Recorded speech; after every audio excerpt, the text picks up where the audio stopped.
एक समय की बात है। एक धर्मात्मा राजा ने अपने राज्य में एक अनोखी चुनौती रखी।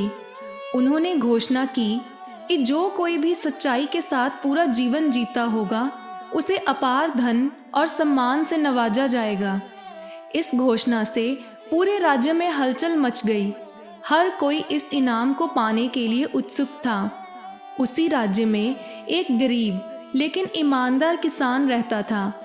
उसने अपने जीवन के हर कदम पर सच्चाई को अपनाया था, चाहे वह उसके खेती का काम हो या उसके पड़ोसियों के साथ उसका व्यवहार।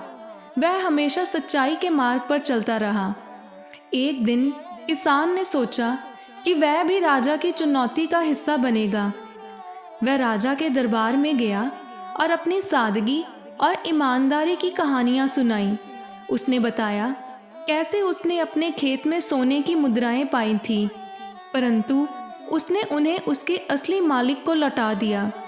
कैसे उसने अपने पड़ोसी की भूल से भेजी गई अनाज की बोरी उसे वापस कर दी थी। राजा उसकी कहानियों से प्रभावित हुए। उन्होंने महसूस किया कि किसान ने न केवल शब्दों में बल्कि कर्मों में भी सच्चाई को अपनाया था।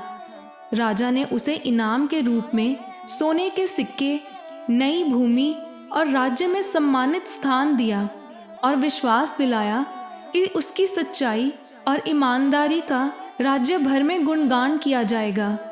इस घटना से प्रेरित होकर अन्य लोगों ने भी सच्चाई के मार्ग को अपनाने का संकल्प लिया।